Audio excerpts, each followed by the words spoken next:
Death, the ultimate unknown, has captivated humanity since the dawn of time. It's a concept woven into the fabric of our existence, a source of both fear and fascination. What happens to us when we die? This question has echoed through millennia, inspiring countless philosophical and religious interpretations. Yet despite centuries of contemplation, the answer remains elusive, shrouded in mystery. However, in recent years, advancements in neuroscience have begun to shed light on the final frontier of human experience, offering a glimpse into the dying brain's activity. For centuries, death was defined by the cessation of heartbeat and breathing. The heart, the engine of life, stood still, and with it, all signs of life seemed to vanish. But what about the brain, the seat of our thoughts, memories, and emotions? Does it simply shut down like a machine running out of fuel? Or does it hold on to the essence of who we are even as our physical bodies fade away? The quest to understand the brain's role in death has led scientists on a journey into the uncharted territory of the dying process.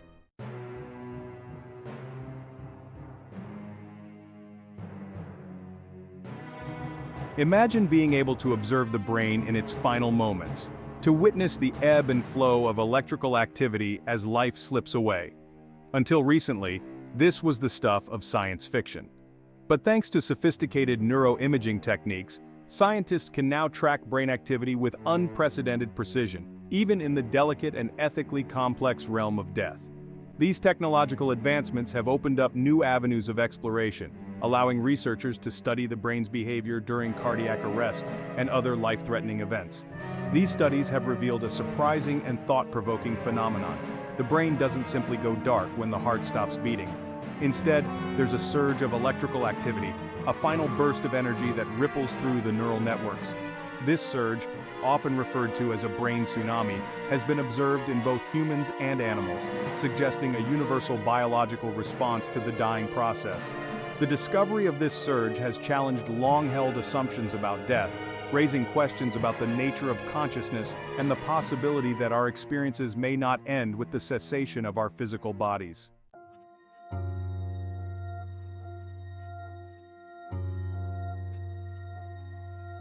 The observation of brain activity after cardiac arrest has profound implications for our understanding of death. For centuries, death was considered an irreversible event, a point of no return. However, the discovery of the brain tsunami suggests that the process of dying may be more nuanced than previously thought. It raises the tantalizing possibility that consciousness, or at least some form of it, might persist for a brief period even after the heart has stopped beating. This notion challenges our traditional definitions of life and death, blurring the lines between these seemingly distinct states. If the brain can still generate electrical activity after the heart has stopped, does this mean that some aspects of our being might linger on? Can we truly say that death is instantaneous, or is it a process that unfolds over time, with the brain potentially holding on to the threads of our experiences even as our physical bodies shut down?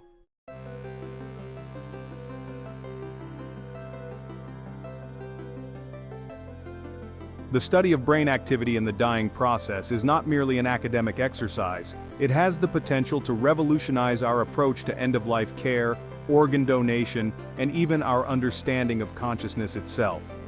By unraveling the mysteries of the dying brain, we gain insights into the fundamental nature of what it means to be human. This knowledge can help us approach death with greater compassion and understanding, both for ourselves and for our loved ones. The exploration of the dying brain is a journey into uncharted territory. It's a testament to human curiosity, our relentless pursuit of knowledge, even in the face of our greatest fears. As we delve deeper into the intricate workings of the brain, we may find ourselves confronting profound questions about the nature of consciousness, the meaning of life, and the possibility that death may not be the end, but rather a transition into a realm beyond our current understanding. For centuries, death was defined by the cessation of the heartbeat. This event, known as clinical death, marked the end of life. The heart's role was central in this definition. When it stopped, organs and tissues rapidly deteriorated. Advances in technology revealed the brain's crucial role. Sometimes the heart could be restarted, challenging old beliefs. The human brain, a marvel of biological complexity, demands a constant supply of oxygen to fuel its intricate functions. This oxygen dependence makes the brain vulnerable to disruptions in blood flow, such as during cardiac arrest. When the heart stops, the brain is deprived of oxygen, leading to rapid and irreversible damage. The brain's reliance on oxygen stems from its role as the control center of the body.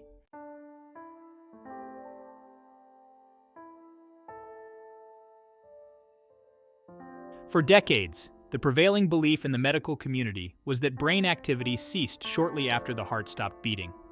This assumption was based on the observation that individuals in cardiac arrest typically lose consciousness within seconds, their bodies becoming still and unresponsive. However, advancements in neuroimaging technology have challenged this long-held view, revealing a hidden world of electrical activity that persists even in the absence of a heartbeat. One of the key technologies that has revolutionized our understanding of the dying brain is electroencephalography, or EEG.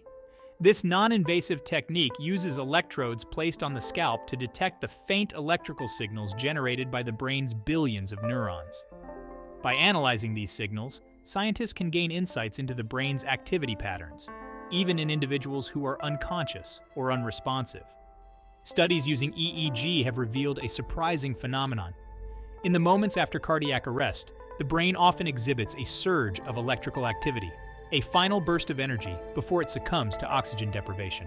This surge, sometimes referred to as a brain tsunami, has been observed in both humans and animals, suggesting a universal biological response to the dying process. The discovery of this surge has profound implications for our understanding of death, challenging the notion that consciousness simply vanishes when the heart stops beating.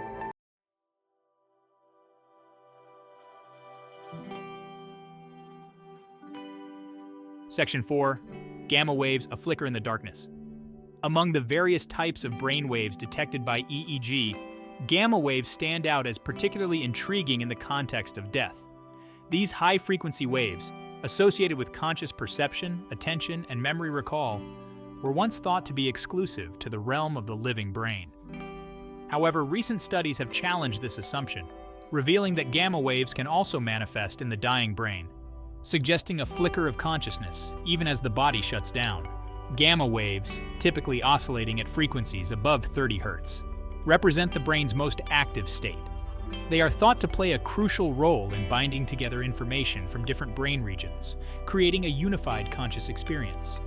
The presence of gamma waves in the dying brain, therefore, raises tantalizing questions about the nature of consciousness and its relationship to the physical body. In a groundbreaking study published in 2023, researchers observed a surge of gamma waves in the brains of 2 patients as they were removed from life support. These patients, who had been declared brain dead, exhibited a sudden and unexpected burst of gamma activity moments after their ventilators were turned off. This surge, originating in areas of the brain associated with consciousness and sensory processing, suggests that even in the final moments of life, the brain may be capable of generating experiences.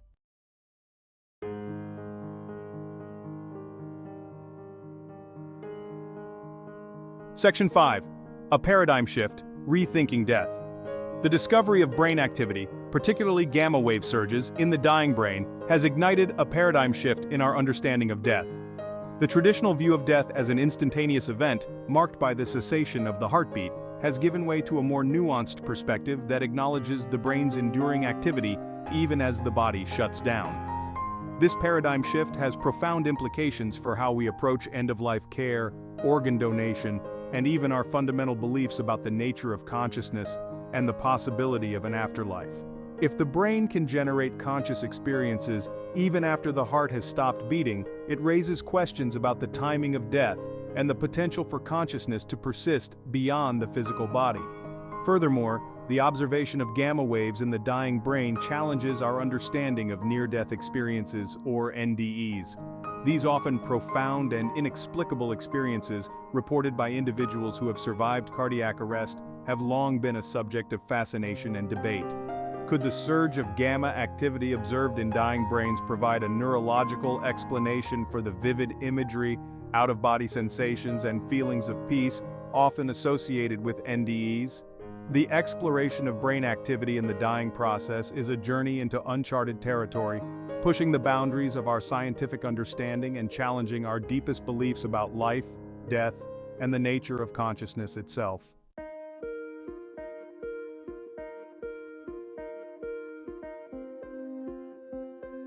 Section 1. The brain's oxygen hunger.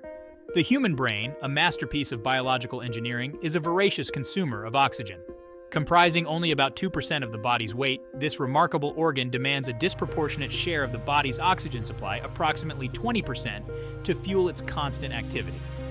This oxygen hunger stems from the brain's vital role as the command center of the body, orchestrating everything from our thoughts and emotions to our movements and bodily functions. Within the intricate network of the brain's billions of neurons, oxygen serves as the lifeblood for countless biochemical reactions. These reactions, essential for neuronal communication and the generation of electrical impulses, underpin every aspect of our conscious experience. From the simplest sensory perception to the most complex cognitive processes, oxygen plays a critical role in keeping the brain's intricate machinery running smoothly. The brain's dependence on oxygen is so absolute that even a brief interruption in supply can have dire consequences. Unlike other organs, which can tolerate short periods of oxygen deprivation, the brain has limited energy reserves and is highly susceptible to damage when deprived of this vital element. This vulnerability highlights the delicate balance that exists between the brain's insatiable need for oxygen and the body's ability to deliver a constant supply.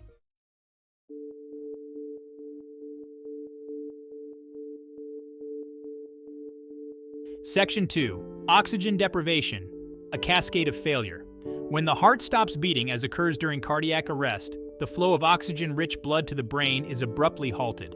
This interruption in oxygen supply, known as cerebral ischemia, sets off a cascade of events that can rapidly lead to irreversible brain damage. Within seconds of oxygen deprivation, the brain's energy reserves are depleted and its cells begin to starve. As the energy crisis deepens, neurons, the brain's specialized cells responsible for transmitting information, begin to malfunction. The delicate balance of ions across their membranes is disrupted, leading to a loss of electrical activity and a breakdown in communication between brain cells. This neuronal dysfunction manifests as a loss of consciousness, a hallmark of clinical death. Prolonged oxygen deprivation triggers a series of destructive processes within the brain. Cells release toxic chemicals, triggering inflammation and further damaging surrounding tissues. The brain's intricate structure begins to break down as cells die off, a process known as apoptosis. If blood flow is not restored within a critical time frame, typically within minutes, this damage becomes irreversible, ultimately leading to brain death.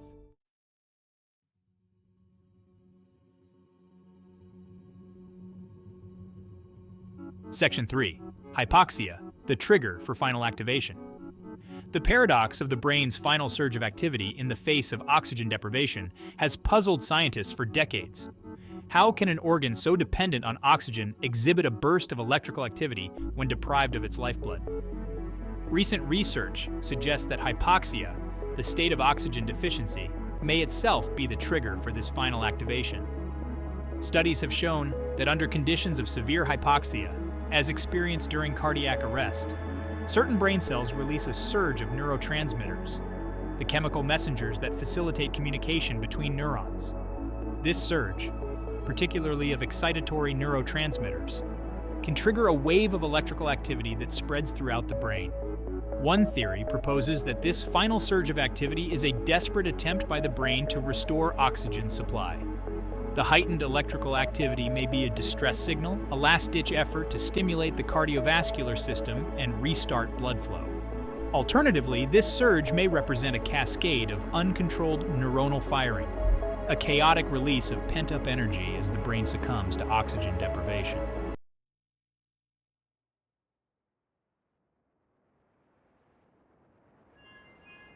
Section 4. A paradoxical surge.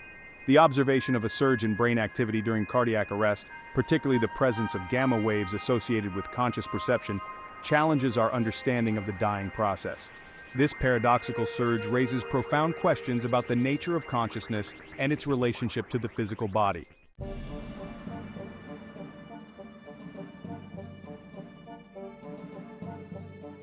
Section 4. The temporoparietal junction, a crossroads of perception. The TPJ, involved in self-awareness, emerged as a key area of activation in the dying brains. The activation of the TPJ raised the intriguing possibility that these individuals were experiencing a heightened state of sensory awareness or detachment from their physical bodies.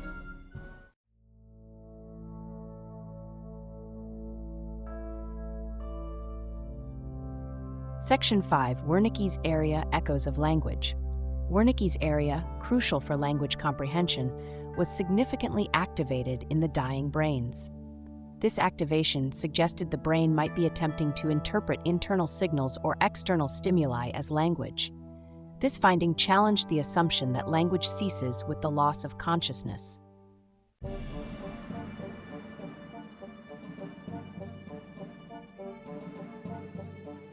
Section 1. Mapping the Final Symphony.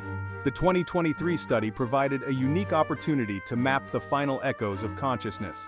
By analyzing the patterns of electrical activity, researchers pinpointed specific brain regions that remained active after the heart stopped beating. This mapping revealed that specific areas, each associated with distinct functions, seemed to cling to life.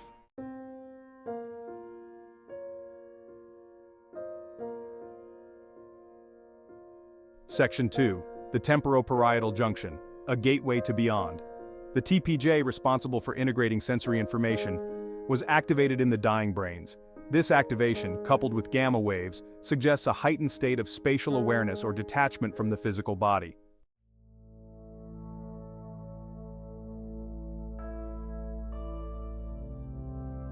Section 3. Wernicke's area, whispers from the unconscious.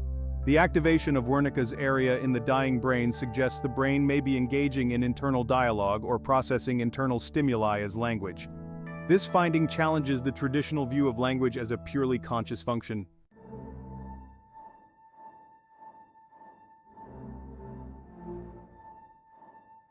Section 4. The temporal lobe, a tapestry of memories and emotions.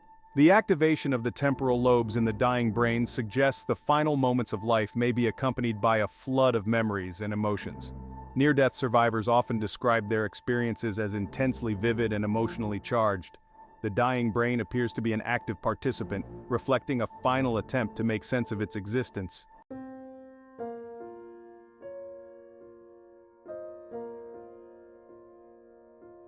The burgeoning field of near-death studies presents a compelling paradox. NDEs challenge the straightforward definition of death, suggesting consciousness might persist beyond clinical death. This contradiction has sparked intense debate about the nature of consciousness and the possibility of an afterlife.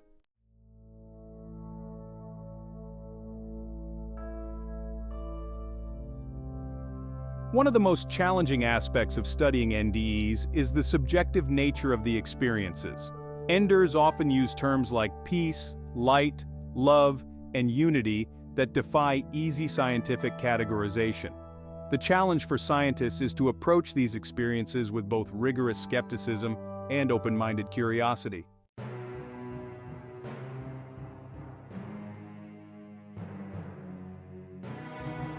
Adding to the complexity of the near-death experience paradox is the question of timing. Some enders report detachment from their bodies while medical personnel are trying to revive them.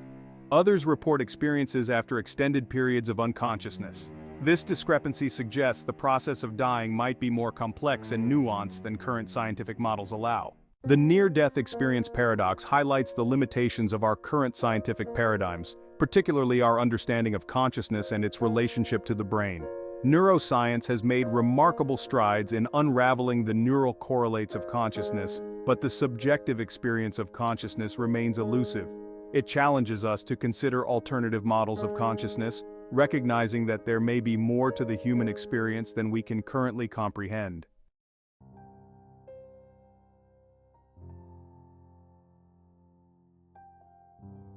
The exploration of the dying brain, a journey into the uncharted territory where science intersects with the profound mysteries of life and death, has yielded both groundbreaking insights and enduring questions. The discovery that the brain doesn't simply go dark when the heart stops beating, but instead exhibits a surge of electrical activity, a final burst of energy before succumbing to the inevitable, has challenged our long-held assumptions about the nature of death and the possibility of consciousness persisting beyond the physical body.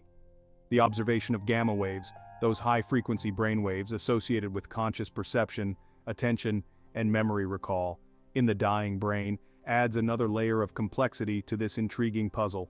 Could these gamma wave surges, localized to specific brain regions involved in sensory integration, self-awareness, and language processing, represent fleeting moments of conscious experience, perhaps a final replay of life's most significant memories, or a surge of self-awareness as the curtain falls on physical existence? While science has provided us with valuable tools to observe and measure the brain's activity during the dying process, the subjective nature of consciousness, the feeling of what it's like to be alive and aware, remains elusive. The anecdotal reports of near-death experiences, with their descriptions of vivid imagery, out-of-body sensations, and profound feelings of peace and unity, further blur the lines between what we can observe and what remains beyond our current scientific grasp. As we delve deeper into the mysteries of the dying brain, we find ourselves confronted with more questions than answers. What is the significance of the surge in brain activity observed during cardiac arrest? Is it a meaningless electrical storm, or a final flicker of consciousness? Could the activation of specific brain regions provide a basis for near-death experiences? Are these experiences hallucinations or glimpses into a realm of consciousness beyond the brain? The study of the dying brain challenges us to expand our understanding of life and death.